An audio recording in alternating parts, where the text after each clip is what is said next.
All right, I'm going to start this video off with talking about our words, what our words can do, and what kind of power they hold. Believe it or not, our words hold a lot of power. What you say makes a difference. I can tell you firsthand experience that I've had to learn the hard way what to speak out of my mouth. First off, it says in the word that you will account for every idle word you speak. Well, there's times that you could speak things into existence and not even realize that you're doing it. You know, that there's, for every action, there's a reaction. So I want to, speak on a couple scriptures that, of things that should be concerned about when you're reacting to certain people. Maybe it's a situation you're going through. Maybe it's a situation you have gone through. Whatever the case is, I want to say that it says here in Romans chapter 12, verse 14,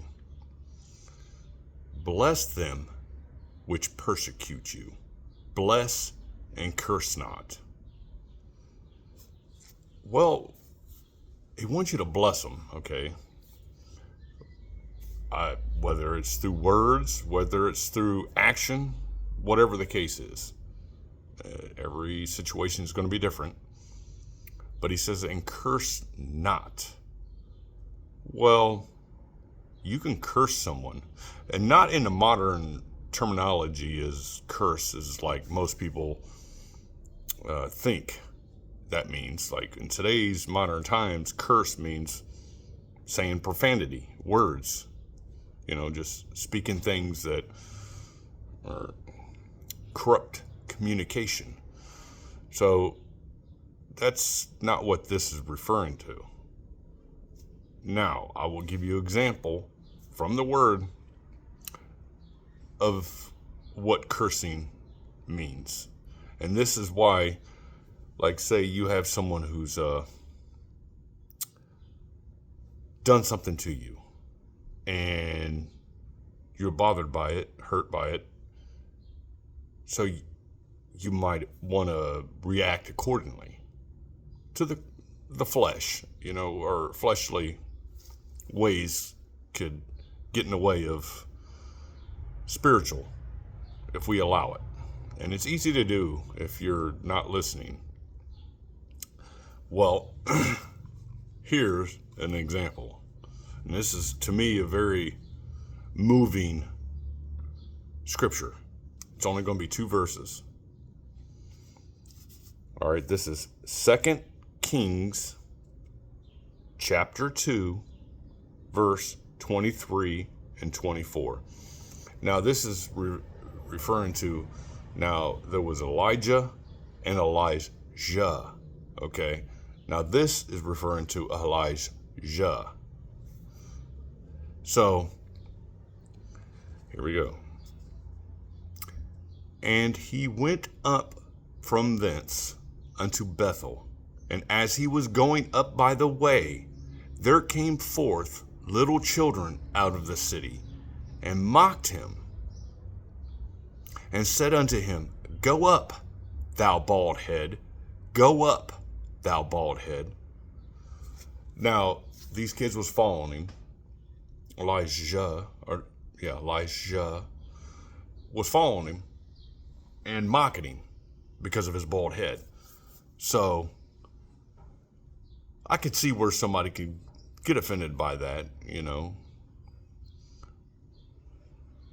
Well, here's where you got to be cautious on how you respond to something like that. Because God honors those who are walking by faith and truly listening to the Spirit. There's a reason he says, and bless them and curse them not. This is the reason why you really got to be cautious on how you respond to certain situations. This is verse 24. And this is Elijah, and he turned back and looked on them and cursed them in the name of the Lord. And there came forth 2 she-bears out of the wood, and tare 42 children of them. He turned around and he said, I curse you in the name of the Lord. And 2 she-bears, as it says, came out and mauled 42 kids to death because of his words. So you got to be cautious on how you react and respond to certain situations. Sometimes it might require a certain type of reaction that's a form of rebuke. That there is, I would say by faith, is the reason why he says, one of the reasons, not the only reason, but one of the reasons why he says, bless them and curse them not. If he had returned or turned around and acted differently and said something differently, could have been a better outcome. But I get where he's coming from when, not that I'm bald in the sense of like what he was bald in the sense of like, like balding, whatever. I don't know. The word don't go into descriptive detail on that part, but I get it. He was offended. So he turned around and said, I curse you in the name of the Lord. There's power in words. I could tell you from another experience of my own, speaking things out of my mouth. I was with an acquaintance. We used to hang out, and we was sitting around and talking, and we was watching a UFC fight, an MMA fighting in the octagon on TV. And this guy always stuck his chest out, like puffed himself up, in an aggressive way, like he was Billy Bad self, and I got sick of hearing him talking like this. Well, I ended up getting bothered to the point of finally responding in a sense, because I was pretty, letting him speak on the numerous times he talked like this. And I finally was like, I responded in a way that I pretty much now regret. But basically telling him, I'm not no pushover either. I stand up to people. I don't care if you're 10 foot tall and bulletproof. I don't care. I will, act accordingly. So I told him that, I could take pain. That pain don't affect me, kind of thing. Well, I remember shortly after saying that, I suddenly started getting lightheaded and stuff, and just out of the blue, and I'm like, wow, man, I need to get some air. So I stood up, went to go over to the window to get some air. Well, when I stood up, I fainted, passed out. I fell back and smacked my head on the corner of a speaker. A wooden speaker. And wham! I was out for maybe 30 seconds to a minute, something like that. I'm not sure exactly. I timed it.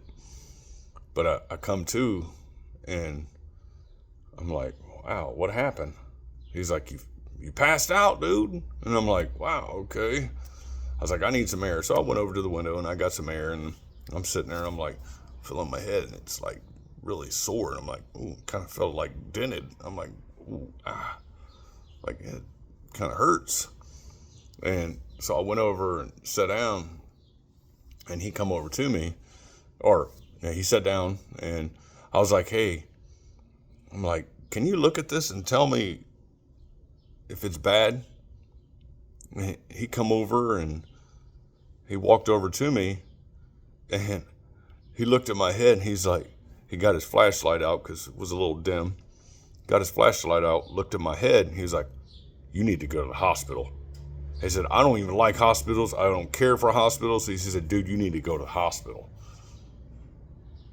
I'm like, what? I'm like, no, I'll be okay. He gave me a rag, wet rag. I put it on my head and I held it there. I got this scar, but you can't see it in the video. And I'm like, okay. So I was like, I'm going home, dude. So I went home. And at that time, I happened to be staying at my mother's. I walked over to my mother's house and came inside. And I was wanting to go into the bathroom to look to see how bad it was. And I woke my mom up. She happened to be asleep. I woke my mom up. I said, hey, Mom. I said, I just fell and hit my head. I said, I might have to go to the hospital.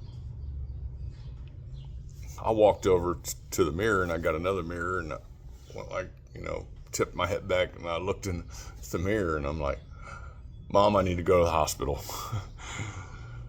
I had a big gash in my head and I could literally see my skull. That's how bad it was. I'm like, whoa. I mean, it looked like somebody shot me in the head with a gun. I mean, it just... Well, I ended up I walked myself to the hospital, which was like a mile away. Walked myself to the hospital, went inside there. I sat there for like 4 hours before they even called me into the back.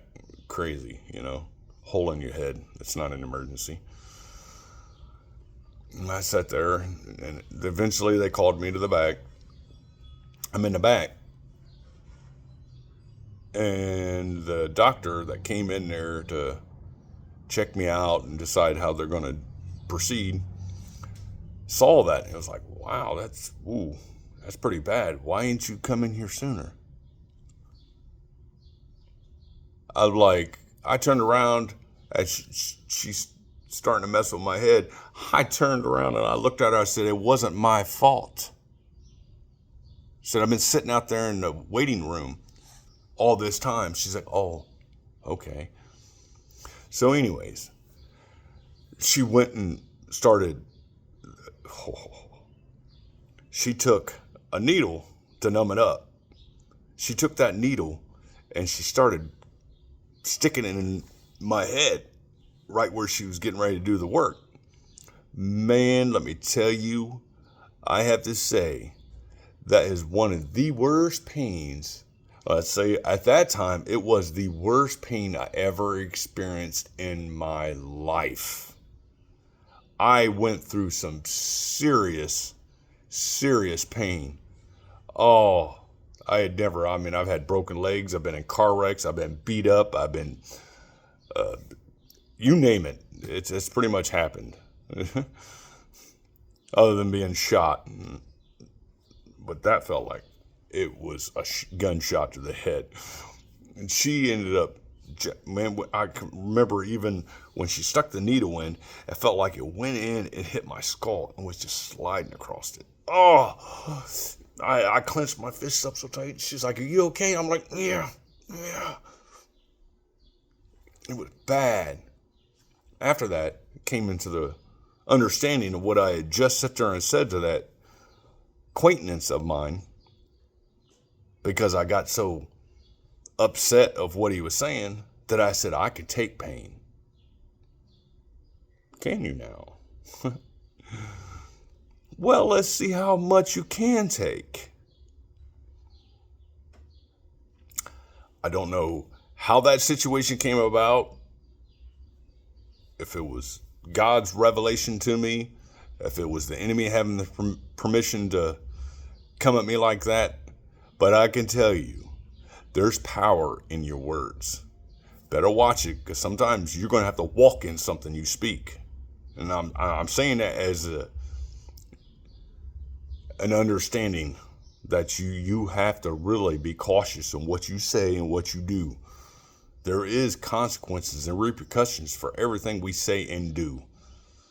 I say that just to really encourage you to be cautious. I hope that, You understand that. Now, I was going to go into something else, but this is already a 15-minute video. I believe I'll just keep it short on this one, and we'll make another one. But there's power in words. Bless them and curse them not. And be cautious in what you say. And most importantly, what you do. Well, I want to wish you Godspeed, blessings from God the Father and the Lord Jesus Christ. Godspeed.